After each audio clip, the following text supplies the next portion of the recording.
Well, I'm of a generation that can remember the UK being outside.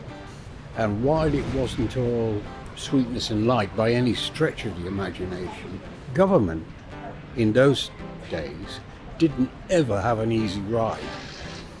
That place stopped learning how to govern. And it's pretty manifest right now because there are so many divided factions in there that none of them can agree even what day it is, much less something as enormous as Brexit. Brexit. Is it really the will of the people? Since the 2016 referendum, the British Parliament has debated but has yet failed to deliver the 52% vote to leave from the UK electorate. Brexit is arguably the biggest single hot potato since World War II and continues to divide politicians and every man, woman and child in this country. So, it's my mission, should I choose to accept it, to gather people's opinions on the streets, to find out from them what Brexit really means. I'm just a visitor, believe it or not, I'm one of the millions of tourists. My name is Brian Johns, I live in St Albans, which is about 20 miles outside London. So because I'm on my own now, I come up periodically and mix in, see the sights. As I said, there's so much I haven't seen yet, along with probably millions of other Brits. My name's Sullivan Thomas, West London, born in Clapham, lived most of my life at White City. Now I live in Holland Park, which is a nice part of town. I am from Norway. I've lived here for 14 years and I'm working here as a freelance photographer. So my name is Dilpreet Brar. I work in blockchain technology at this company called Conduent, which is a spin-off of Xerox. And before this, I've worked 9 years in banking at Standard Chartered Bank. And I've come into London in 2017 after 3 decades of my life in India, in Mumbai. We don't vote here, so we are not English. We don't have English passports. So we live here entirely based on the European Union and the EEA. I come from Germany. And I'm here for holidays. My name is Simon. I am half Italian, half English. Born and raised in Milan. I came to live in London in the end of 2012. Well, my name is Mariana Heglasikova. I've lived in London for about 17 years now. Well, I started working as a waitress. I did it for 10 years. And now I'm working in a casino as a dealer. My name is Lam. I've lived in the UK for about over 30 years now. I grew up in this country. Originally, I'm from Vietnam, but I'm more British than anything. For the majority of people living in Britain, June the 23rd, 2016 will go down in history. That was the date UK citizens voted whether to remain or to leave the European Union after first joining way back in 1973. 51.9% chose to leave.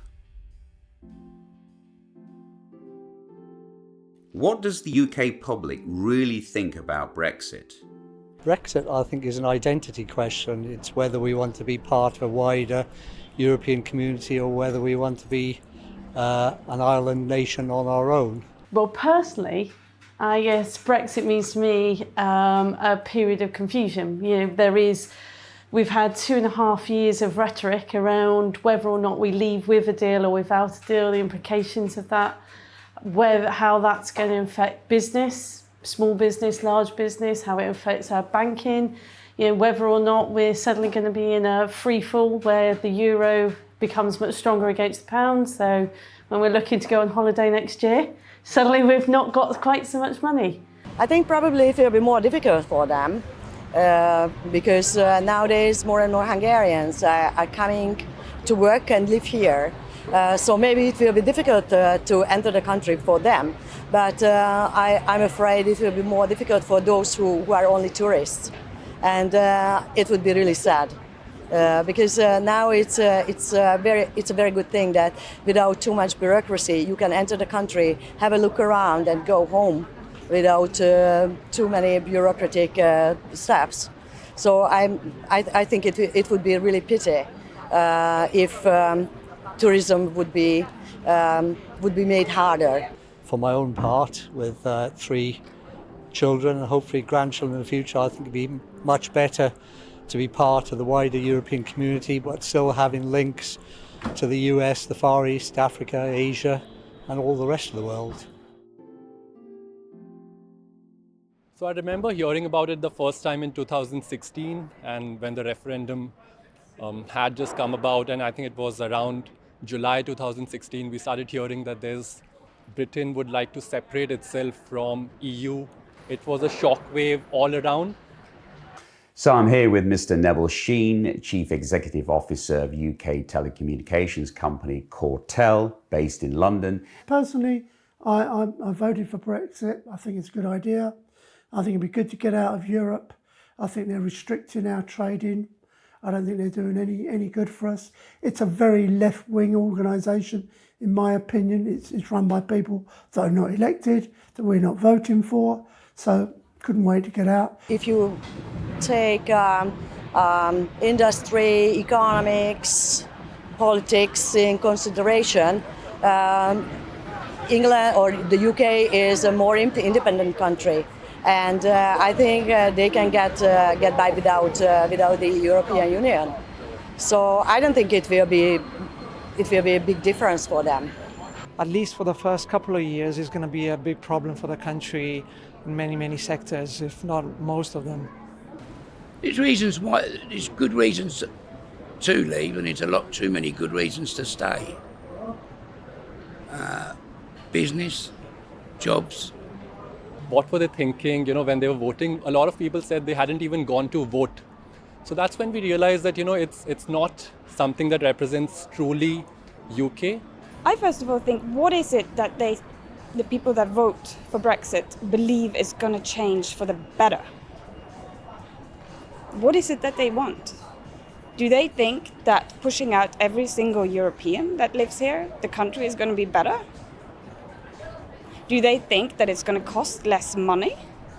No, because suddenly you're slammed with taxes, border control, immigration, people like myself, my husband, probably leaving. What does that mean for the British economy? Hopefully it won't be more expensive. It might be just, it might not be that easy to come into the country, or maybe I will have to go through a different, at the airports, through the different entrance and to check my background, whether I am allowed to enter the country or not. So I will have to, prove myself, since I'm not a holder of British passport. I think the EU, or the European Common Market, was a brilliant idea. And when Ted Heath threw the door open to the public, then I voted in favour, because I thought open borders, it's a win-win situation. We can go where we like, we can work where we like, and vice versa. And it was a brilliant idea, gone wrong. I feel that there's going to be some sort of possibly general little panic. I hear about problems with imports and exports and tariffs, going towards the WTO, how do you call it in English, standard deals. I think that will pose some problems in the first couple of years, but I do believe that knowing England a bit, you will pull out of it in a good way, and in maybe 3, 4 or 5 years it's going to be okay, if not even, maybe not as good as before, but good enough. Well, I'm worried mostly about the prices of food, because if there's no deal, I guess we're going to pay higher taxes for import, export. So well, I don't see the wages coming up. Start getting passports. At the moment, we just need our IDs for traveling here, because the UK is still in the EU. That's very convenient for us. That's because we are in an apprenticeship and we don't have that money to get a passport. I am a Brexiteer. I want to get out because, as I said, I remember this country pre-Brexit and how dynamic it could be. But on the other side, for businesses, that's going to be a huge amount of uncertainty, because if they're buying from Europe or selling into Europe, there's no control over what that's going to mean. Well, it means a closure of something, mostly closed borders. I've got the right to stay after 17 years. I have to make the decision whether to apply for the passport or whether the residency card will be enough just to travel into the country. As Brexit will have very big impact to economy, it also will affect to fashion industry, and it's not a good impact because the prices will go up. Because if the immigrants or Europeans have to leave the UK, and companies will have to hire locals, and it will be different salaries. Something that Tony Blair said resonates well with me, that as time passes by over the next 4-5 decades, China, India, these will sort of become the superpowers in the world. And the strength of developed economies, which we know right now, Germany, UK, Americas, that will sort of go down. It will become a lot more balanced. Strength of global economy will shift more towards east. And when you have such a scenario playing out, you need a collective bargaining power. And probably a lot of people say that UK indeed has shot itself in the foot by reducing its collective bargaining power, because now, over the next 15 years, maybe 2 or 3 decades, your bargaining power in terms of trade relationships, financial relationships with your counterparts will definitely diminish. It means it makes it much more difficult to get to London, for example, or other countries in the United Kingdom. And I don't think that's good. Not good for me and not good for everyone else. What will happen to a lot of goods that are being transported across borders? What will happen to all the people from EU who are in UK right now and the UK people who are in Europe right now? Will they be able to stay, not stay? What happens to their passporting rights and all of that? I think it's quite a difficult one for me because I am Norwegian, but I live here. I'm married to a Polish man and we have a child that's born here. So we are basically very European.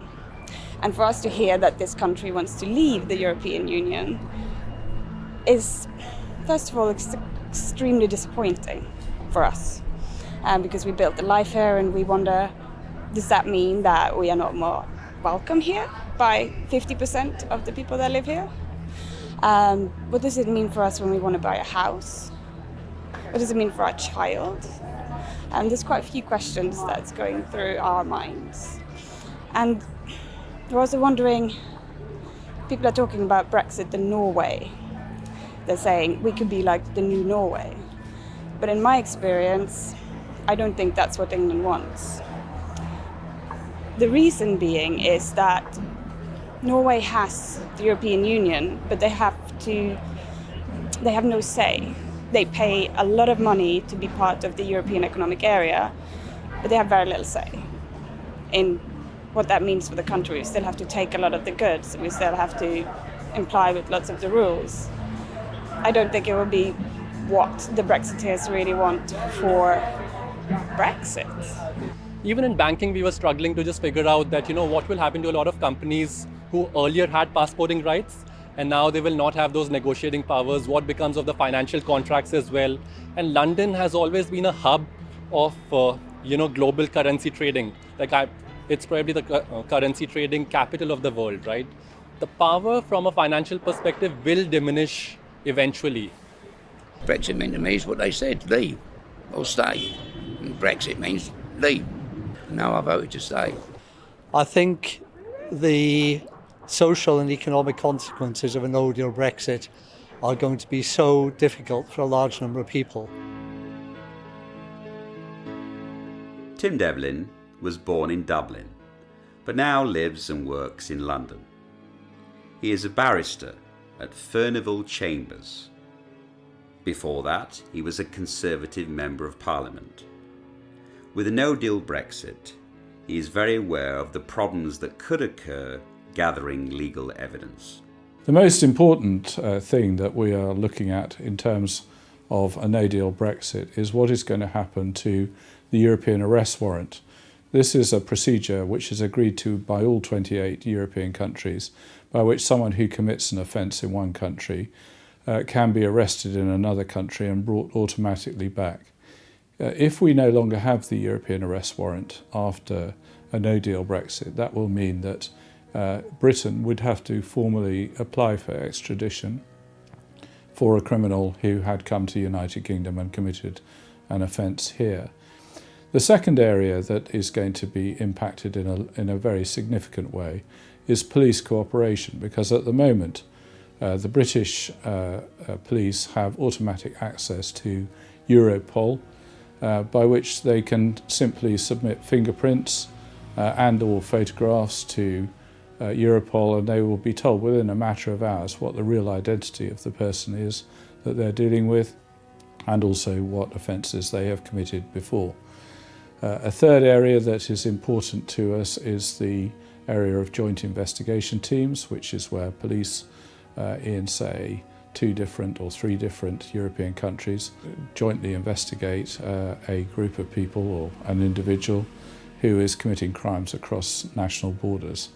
At the moment in this country, that's chiefly used for internet crime, fraud and narcotics, which are moved from one country to another. And the last, and I think probably a significant area of cooperation, is in how British nationals are dealt with and held in other EU countries. At the moment there are exchange rights, so that if you're imprisoned in one country, you can be swapped back to your home country. Equally, there are available to the British government redress if the rights of British nationals in, say, Spain or Portugal or another Eastern European country are traduced in some way. They can protest to the European Court of Human Rights. And this will have an impact on the British courts, because the sorts of cases, transnational cases which are brought to court at the moment, are possibly at risk of being hindered by a no-deal Brexit. But my understanding of it is that everybody is just going to continue after Brexit doing exactly what they're doing at the moment until they're told not to. But we all await to see what people on the other side of the channel will do, because of course there is a common travel area with Ireland, so we already have quite prior to joining the EU, we had an arrangement with the Irish government that there would be joint investigations and cooperation, so that's not going to be affected. What we're really waiting to see now is whether or not countries on the other side of the channel are going to make change to the arrangements. I think the likelihood is that cooperation between police forces will continue until somebody tells them not to, and we'll have to wait and see what line the EU takes with regard to crime. I don't know much about the EU arrest warrant, but I don't see why we wouldn't be able to get someone arrested and extradited just like we do with the States or other places now. So I'm sure that will be set up. Why wouldn't it be? Makes no sense not to do that. I don't think the politicians pushing a no-deal Brexit are being honest with people. And I think they're selling a populist message, and therefore people don't realise how bad it's going to be. Britain is a proud trading nation. We have a good democratic and legal system, so eventually we'll come through it. But I think we're going to have 5 years of trauma. I think there's going to be a generation that are never going to recover from it. Carrie James runs Benedict Mackenzie, a firm specialising in offering administration and liquidation services for companies. For us as insolvency practitioners, as with many other professions, there's no contingent, or doesn't appear to be any contingency at the moment about how inter-European laws work. So at the moment, if we've started those proceedings in England, we can automatically open proceedings in Germany under European law, whereas there's no certainty around how that will happen, or how that sort of mutual understanding and workings will happen after Brexit. From the perspective of running an insolvency practice, what we don't know is what the implications will mean to small businesses. So we work generally with small, medium enterprises where small directors, so they're family businesses, small, they could be retail, it could be manufacturing. They are suddenly going to be, are continuing to work in a period of uncertainty. So because they don't know what the implication may be on pricing or customers or staffing levels, so if they're reliant on cross-border, on staff coming in from Europe to support their businesses seasonally or for longer periods, that because they can't plan around that, what they don't know is how that's going to affect their business. So they are trying, as we get closer, I guess they're planning around how how they may make their businesses more certain or more robust. But what they don't know is actually what the financial implication could be and whether or not they have any sort of sufficient reserves or funding to make that happen. Now, that may lead to an increase in pressure on businesses, so we may see an increase in insolvencies. Undoubtedly, we will see an increase. Actually, it's not good for the overall economy. And what we need as an economy is for entrepreneurs to succeed. We need businesses, small businesses, to succeed as a foundation for our economic stability. Now, there's a degree that, that there will be increased insolvency, but what we need to make sure is that's as part of a process of recovery, so we don't just have it draw into a close, so we don't have a free fall where we've got a large amount of insolvencies, but there's no recovery. There's nowhere for these small businesses to go. So, we need to make sure that as much as they use the right procedures when they can't continue, there is some advantage in them in continuing or recovering or rescuing or using the insolvency procedures that are there to rescue businesses, not just to bring it to a close.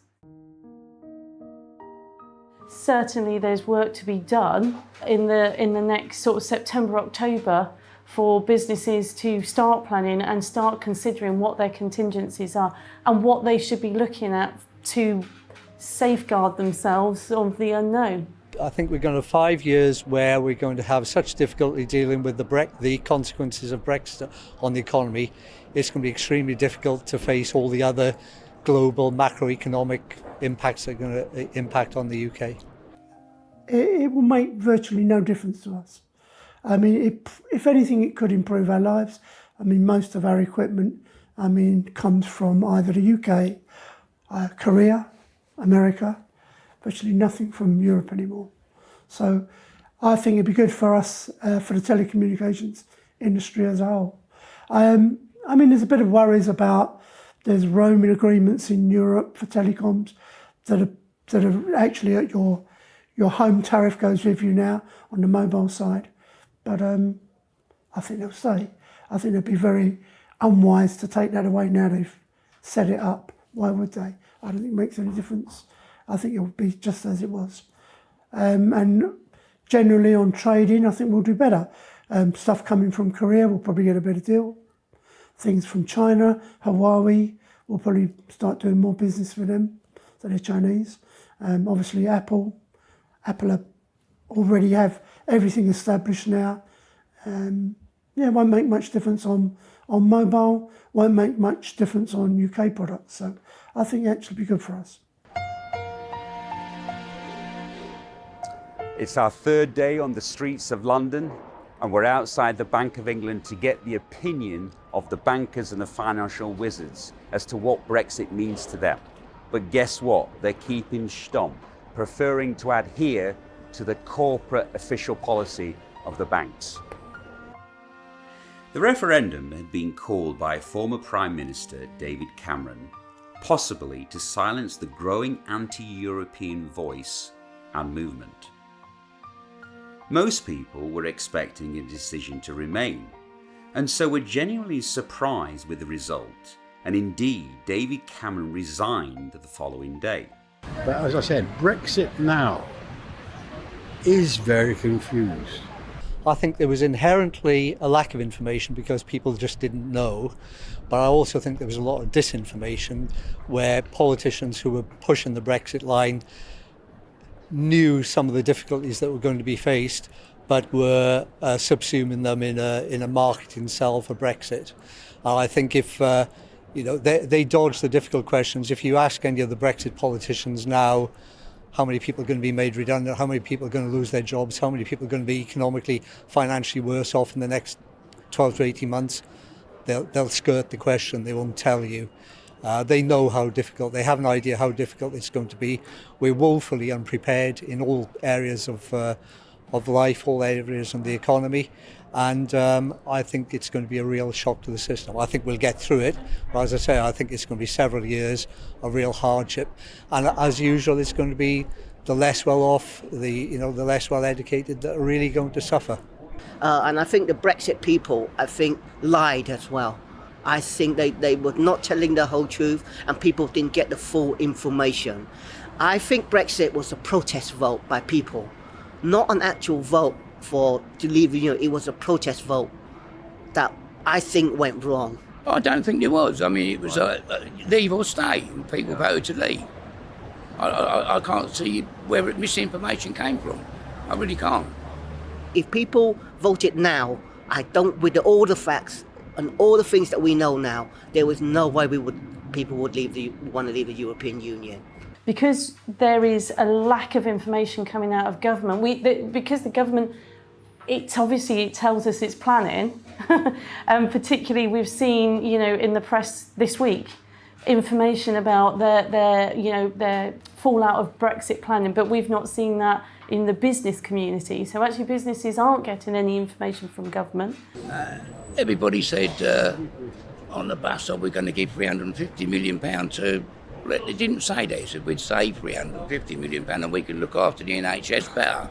They never said they was going to give them £350 million. And I think we've got the right man now as Prime Minister. No, I definitely think the information was not complete or even wrong in some cases. So many people voted because they thought it would have been one way, but it's probably going to be much more complicated than they believed so.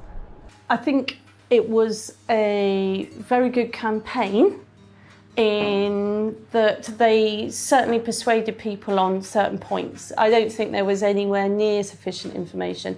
And I don't think they actually gave sufficient information to small businesses about what the implication was on them. So I don't think small businesses understood that if there was no VAT planning, what would happen to their businesses? So, where they reliant at the moment into Europe, then there's no VAT. I don't think that was an implication was put forward. I don't think people considered what would happen when they go on holiday, what would happen to sterling. I think when we travel abroad, I think it was all based on the fact of pulling on people's heartstrings about very good headlines.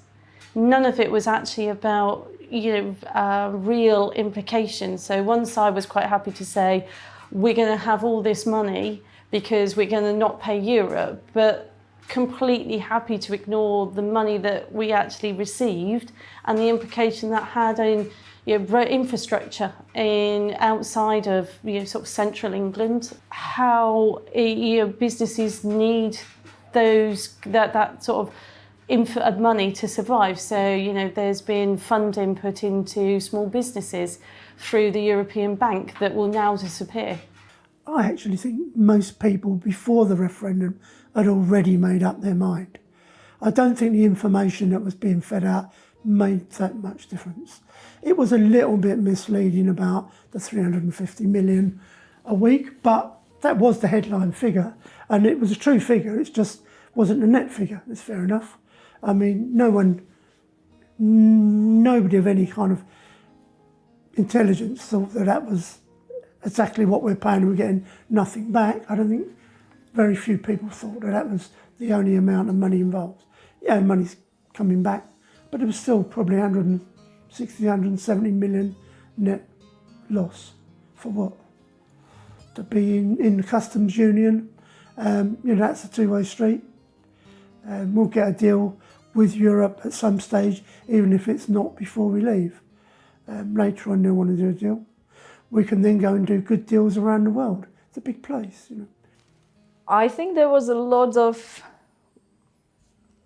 lies or misinformation provided to public, especially about the 320,000 billion to NHS. And 2 days later, after the referendum, it wasn't true anymore. I'm surprised those people are not in the prison for misinforming the public and influencing their votes. I think Boris will be really good PM, actually. I think he'll do much better than people think. He's got that kind of laid-back, jovial way that successful PMs have generally had.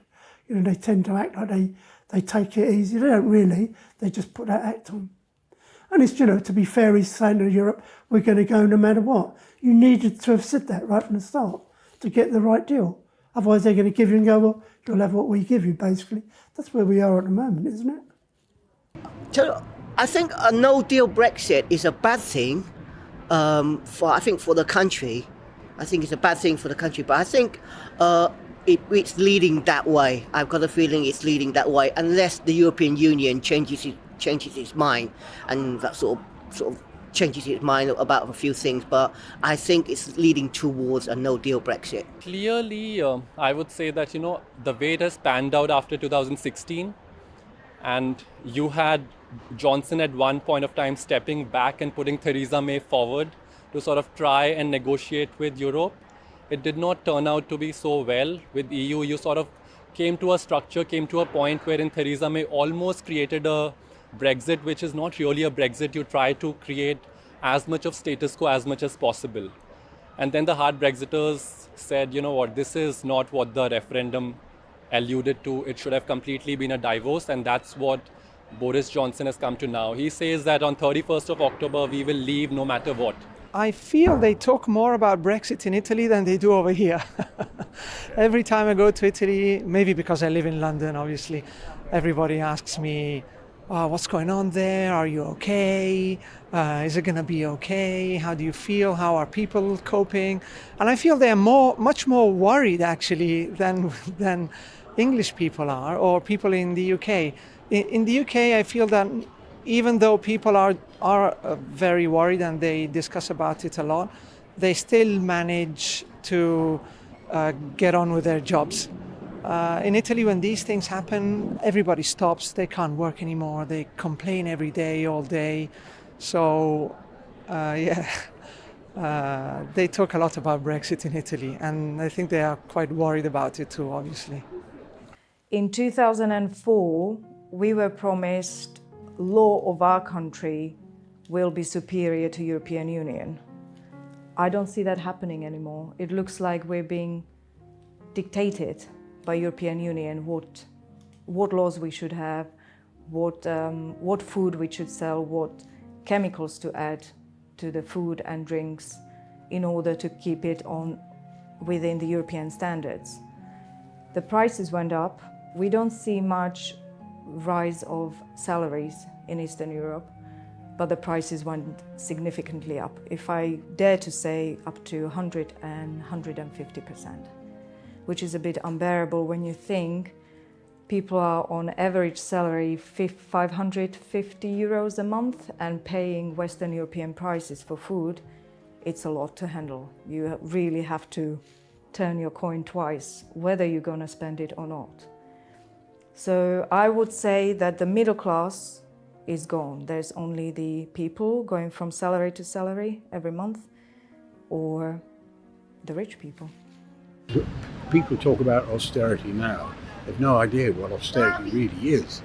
I'm a child of the post-Second World War generation, growing up in the 50s into the 60s and so on. And life was hard. It really was. And I think if a deal can't be struck, there is the real possibility of a no-deal Brexit, I beg your pardon. It will impact on lower earners. perhaps, than it would for people like me. I'm not sure whether people would leave, but I think there is something the European Union government should reconsider. It looks like more and more people are really uncomfortable with the kind of dictation. Like we could see reactions from Poland, Hungary, Slovakia, Czech Republic. They disagreed with certain rules, especially regarding of the immigration and forcing us to take on refugees, which I understand we have to help each other, but we should look after the European Union citizens first, then the refugees. And there's loads of seniors who are getting literally post-communist pension. And they are on the edge of real poverty and kind of living. What I've noticed, Eastern Europe doesn't have enough money to look after their pensioners. And instead of European Union helping us to make sure they live on a proper, good level, they're forcing us to take on the refugees. We don't have the financial funds to support refugees and help the seniors. So I don't know, that's just my personal view. So I'm not sure if we're out of it because we already started building together, but there should be big changes coming. They should reconsider the politics they're leading. They're trying to come across with other nations. So we deal with some quite large businesses. Will they feel it? I've not been told by any of them. I mean, if we look at a lot of our clients, not many of them are dependent on Europe. We're just lucky, I think, in that way. But if we lost a few clients, or we had I mean, nobody wants to see companies going out of business because they've got trading arrangements that have now gone. But they will make other trading arrangements, and they will recover, in my opinion. Most of them will ride it out. There'll be a rough period, and then they'll come back. I think we'll do fine. I mean, at the end of the day, being in Europe, I still can't understand why you can't do deals anyway. Even though you're in Europe, to me, trade in Europe, you trade with Europe with no tariffs. So what is stopping somebody from being in Europe, free trade between Europe, what's stopping you from doing deals elsewhere? It doesn't make sense to me. What do you think of the Irish backstop? It's very difficult. It's a really politically difficult question because I understand the EU, and Ireland as part of the EU does not want to, they don't want to have free access across the border between Northern Ireland and the Irish Republic.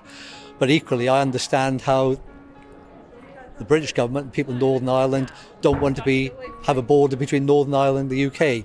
It's an intractable problem. It's a Gordian knot, but it's a consequence that comes out of the whole Brexit idea that could have been avoided. The difficulty we are in now is that we're leaving the European Union. Therefore, as a result, we should have hard border. Now, whether a technological solution can be found, but then the Irish border is incredibly long. Parts of it are out of the way. So how do you cover technology with the whole of that? And actually, that's going to have a day-to-day impact on people's lives. So if they live in the north and work in the south, how are they, they're constantly going to be monitored. And that really affects their everyday life. At the end of the day, if you can't get this backstop in Ireland sorted out, then it'll have to be a no deal. And the EU are not really giving us anything. I mean, they're stubborn too. And at the end of the day, to me, I'll just turn around and say, well, if there's no deal, there's no £39 billion. We'll give that to the NHS. But I think Boris will get something sorted. I think the worrying trend at the moment is the increase in violence that Northern Ireland's already seeing. And I think for us as a United Kingdom and for separate countries, nobody has a desire to move back to those times. If that is an implication of Brexit, that will be a very sad one. Well, my opinion is simple. I haven't a clue what it's about. And I asked a few friends and they didn't have a clue. I'd say that 95% of the UK don't know what on earth they're talking about. The only thing I ever heard about it or read about it was that it kind of ties us into the customs union, which is the last thing in the world we want. We want to be out of it, and that backstop seems to tie us into it. But I'd say most people don't have a clue, don't know it. Nobody knows what they're talking about. We contacted various EU banks to shed some light on Brexit and their opinions on the Irish backstop, but unfortunately none were available to comment. I think the Brexiteers have been tactically very clever, and they've manoeuvred us into a position where I think it's almost impossible now to avoid a no-deal Brexit. I think a no-deal Brexit, once it was on the table, was always a likely outcome because it didn't require anyone to do anything. All the other outcomes require somebody to actually make a decision to do something else. It's very difficult to get consensus to do anything else, whereas a no-deal Brexit almost happens by default. No, I don't think it will. I mean, how can you have a second referendum when we've already had one and they haven't carried it out? And then they go, the people's vote. Well, who voted last time? Ancient aliens. It was the people voted. And they haven't carried it. It's politicians are doing it. Because the politicians don't want to leave, but stopping them leaving. They're not stopping you leaving because of the deal. I just think they just don't want you to go and they're holding you up. I still don't think we'll come out on the 31st. I think the risk is that we've got conference period coming up, which is going to take us out of will take the government out of actual business days in Parliament. So if you actually start to look at how many there's 76 days till we leave, but actually if you take that down to how many business days there are in government, Boris actually doesn't have to do very much. I don't want another dithering Prime Minister again, you know, and I hope Parliament sorts themselves out because they're just a mess at the moment, to tell the truth. I don't see what he's not got a magic he's not a magic wand that he can suddenly wave. You know, we've got a completely divided Parliament. They neither side, whereas perhaps historically we've always been able to do business in that the parties ultimately will come to an agreement to make business happen, which is why the UK has been open for business historically, is because whatever happens in the background or the foreground, our governments at the time have always been able to make business move forward and the country move forward without a majority. Actually, neither side are doing that, and we're just seeing stalemate.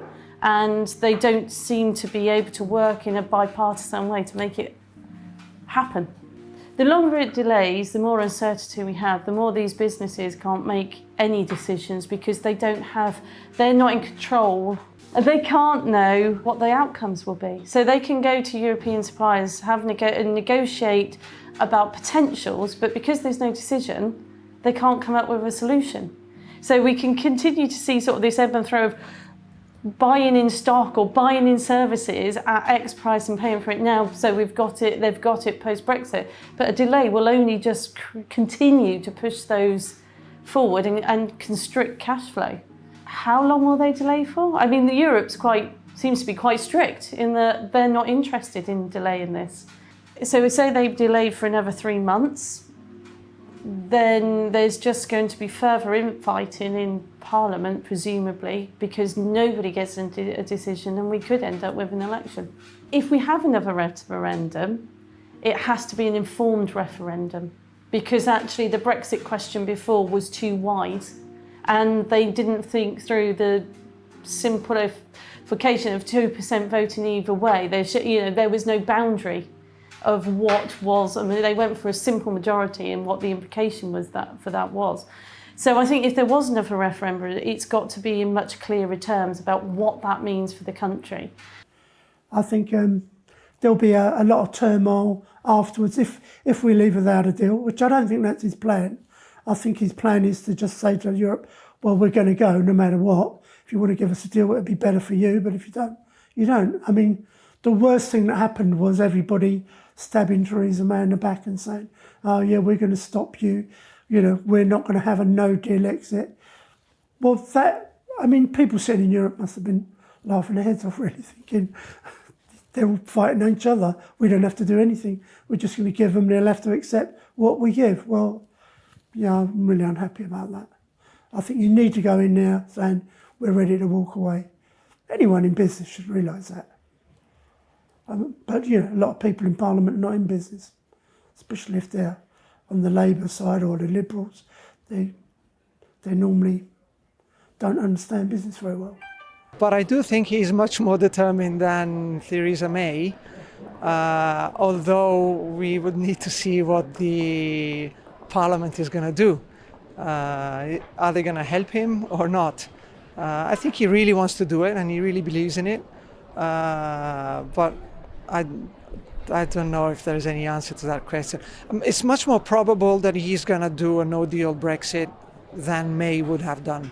Because we didn't exit then, they've spent reserves that they may have or may have borrowed to buy those funds. We've now got this period where those companies have had to continue trade. It's constrained their money, their cash flow in their businesses, and we're still not out. So after the 31st, it could be a situation where actually the reserves they've put in place have been used. They don't have sufficient money to buy stock. The VAT situation isn't resolved, and they're suddenly having to repay the money that they've potentially borrowed for that stock. So that will then see uncertainty in the business, and it will see them having risk about how they fund that. I reckon another 6 months. And whether we get a deal, I don't really know. I'm not a politician. But I mean, the people, to me, if you vote for something, and the winning side should get what you vote for. And we voted to leave, and we should leave. You know, I voted to stay, but for business reasons mainly, and we should leave. And politicians shouldn't be able to stop it. Well, I hope so. I guess he has to deliver now. He started this fight, he should finish it.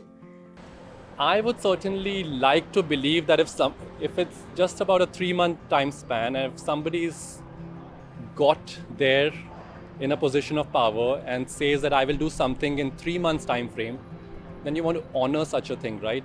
You might change plans when something is, let's say, 3 or 4 year long, and things develop over the years, and then you realize, probably it was not a good decision. We need to change the course of path.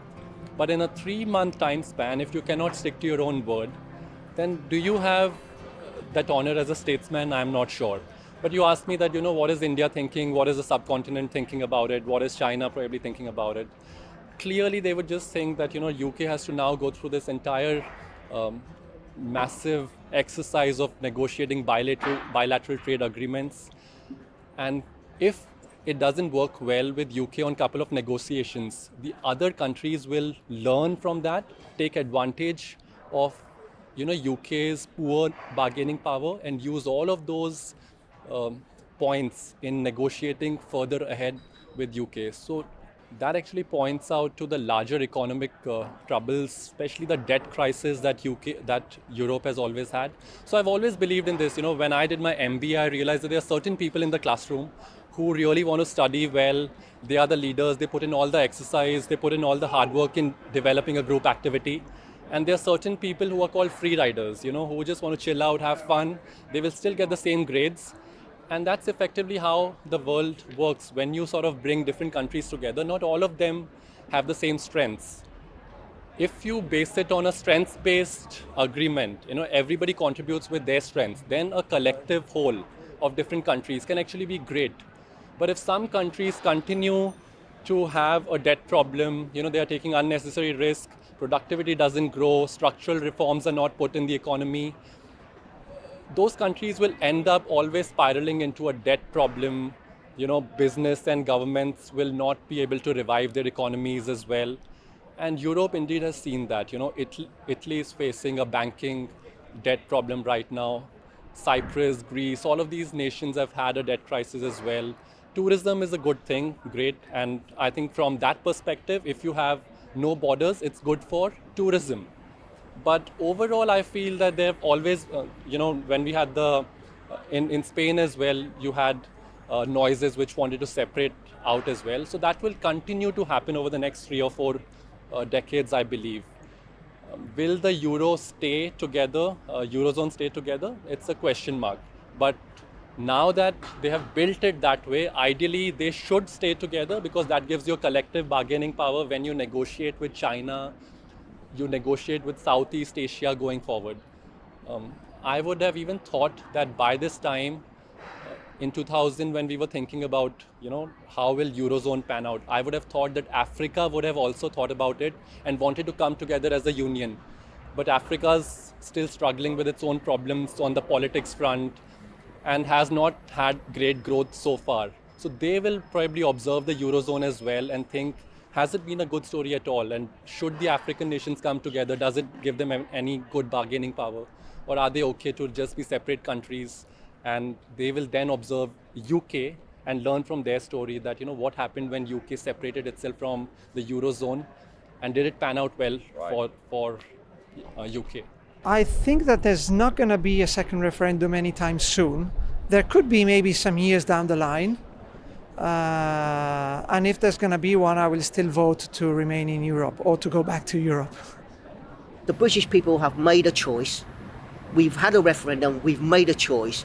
Because we made a choice that a lot of people didn't like, we can't go back on that word. We can't go back on it. The British people have made a choice. We have to leave. I've been watching loads of politicians boycotting Theresa May, which was hilarious. It's like they didn't want her to succeed. Then big night, Boris Johnson came around. He's going to save the whole situation. So I guess it's about time to finish it. So hopefully it will be peaceful and with a deal. Everything can change very quickly. It also depends on if he really follows his promise. Like, it's not a one-day decision. If everything is ready, if the country is ready, if the economy is ready, yes, why not?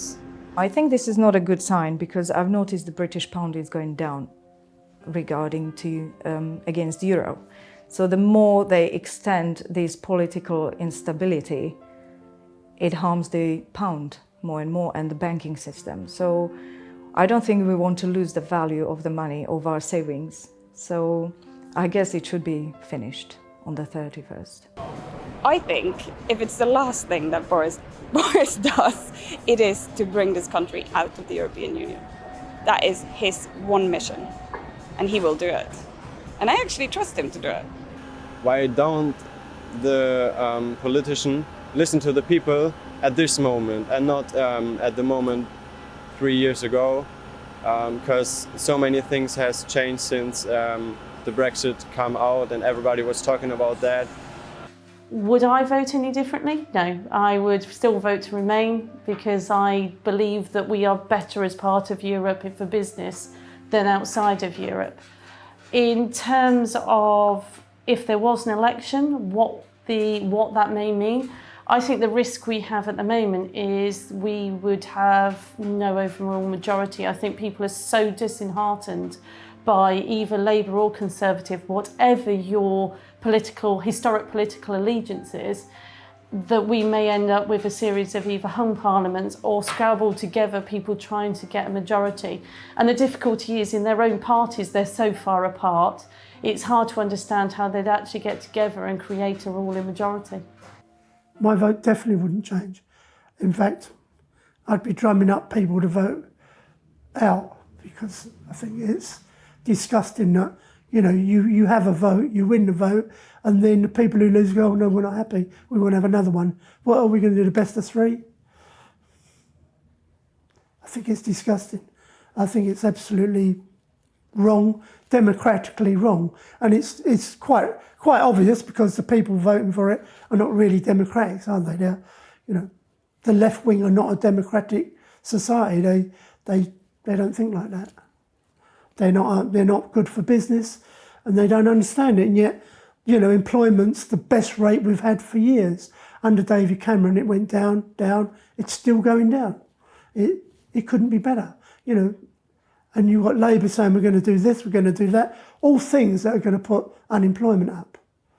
If you put up the minimum wage, you're going to raise unemployment.